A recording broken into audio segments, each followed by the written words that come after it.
ilang percent yung rate ni Home Credit kwarta. So, hindi naman siya pwedeng maging free na lang dahil nabayaran mo naman minimum due. Hindi ganon.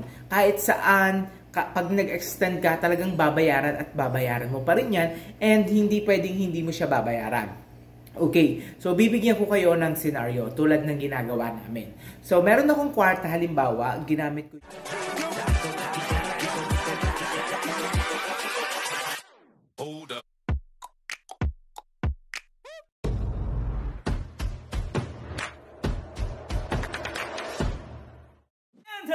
Hello! Magandang araw po sa inyong lahat and welcome back po dito sa Almontero Tutorial! Ayan! So, nandito na naman po tayo para sa panibagong video and yung topic natin ngayon is all about the kwarta. Ayan! So, yung kwarta is, siya yung one of the services na in-offer namin para palit natin siya or magamit natin siya in cash kaysa sa mga goods na pwede natin gamitin. So, itong kwarta is in-offer ni Home Credit. Yan, siya yung ino-offer ni Home Credit after na mag-avail ka sa kanila ng product loan. So, automatically, meron kaya yatang kwarta. So, ganyan yung nangyari sa amin 3 years ago and as of now, wala na kaming kwarta. Hindi na namin siya ina-avail sa ngayon. So, baka kailangan na namin talagang mangutang ulit.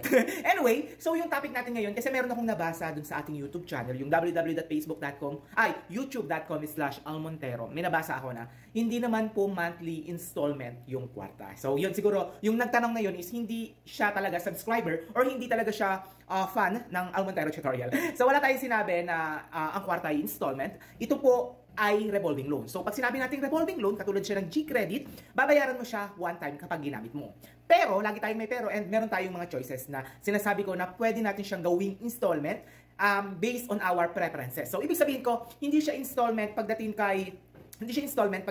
sa kay Home Credit, kay kwarta, hindi siya installment na binibigay nila talaga na installment. So pag kasi sinabi natin revolving loan, once na binayaran mo, pwede mo na siya ulit gamitin. Okay, so yung pinakaano natin dito is kwarta is just pwede kang magbayad ng minimum due plus the capital na maaari mong ibigay. So let's say meron kang utang na 10,000. Tapos ang minimum due mo is 1,000 pesos. So of course, kailangan mong bayaran si minimum due para hindi ka matawagan ng matawagan. Kasi kung hindi ka nagbayad ng minimum due or below the minimum due yung binayaran mo, talagang tatawagan ka. So the thing here, knocks my sofa, no? The thing here is once na nagkaroon ka ng statement of account or yung minimum due galing kay kwarta, ang mangyayari dyan is pwede mo siyang bayaran tulad ng lagi kong nire-recommend or lagi kong sinasuggest na bayaran mo yung above the minimum due. Diyan tayo magkakaroon yung tinatawag ng installment technique. May tinatawag ng technique. So ako kasi ang ginagawa ko, including sa mga cards, actually hindi naman siguro nagiging negative to kasi natataasan pa yung mga credit limit namin sa card and hindi naman masyadong, siguro hindi siya naging negative effect since tinaasan yung offer sa amin sa credit card. So katulad ng Home Credit, kapag hindi mo nabayaran ng buo in just 1 month, papangit agad yung credit standing sa kanila. Hindi ganun. So, at least mabayaran mo yung minimum due and ang ginagawa ko is kailangan laging lampas yung pagbabayad ko ng minimum due. So, halimbawa, ang minimum due ko is 1,000, ang binabayaran ko is 2,500 or mas mataas pa kapag may pera ko or depende sa pera ko. So, from that, mababayaran mo yung capital at the same time, mababayaran mo din yung interest na hinihingi nila for this month. So, ang mangyayari dyan, sir, anong mangyayari dun sa natitirang balance? So, ang mangyayari dun sa natitirang balance kay Home Credit is, syempre, tutubo ulit siya ng kung ilang percent yung rate ni Home Credit kwarta. So, hindi naman siya pwedeng maging free na lang dahil nabayaran mo naman minimum due. Hindi ganon. Kahit saan, pag nag-extend ka, talagang babayaran at babayaran mo pa rin yan and hindi pwedeng hindi mo siya babayaran. Okay, so bibigyan ko kayo ng scenario tulad ng ginagawa namin. So, meron akong kwarta, halimbawa, ginamit ko yung 10,000. Then, itong 10,000 na to ay is nag-due na. Then, nagbayad ako ng 3,000 pesos. So, ina-expect mo na, kung baguhan ka, ina-expect mo na magiging balance mo na lang is 7,000 kasi nagbayad ka ng 3,000 from your loan na 10,000 pesos. Hindi ganoon yon. So, dun sa 3,000 na binayad ko, nandun na yung interest, andun na yung retail charges, and andun na yung ibang capital. Kapag nabawas na yung interest, yung retail charges, and yung capital, doon magkakaroon ulit na ipapasok ni Home Credit yung pera mo sa kwarta. So, kung 10K yung credit limit mo, nagbayad ka ng 3,000, pwedeng maging balance mo ulit yan is like 7,900, 7,000, depende sa charges. Hindi na ako magko-compute, baka masira na yung brain cells ko.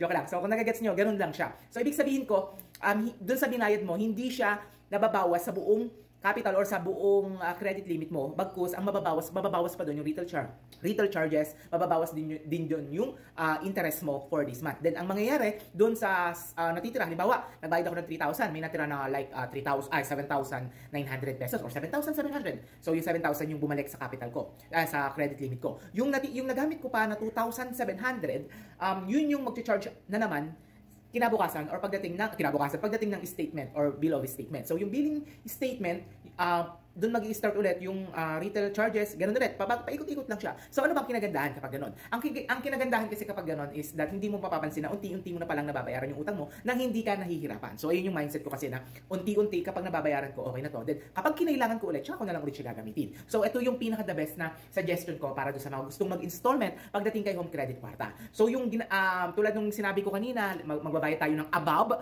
the minimum due.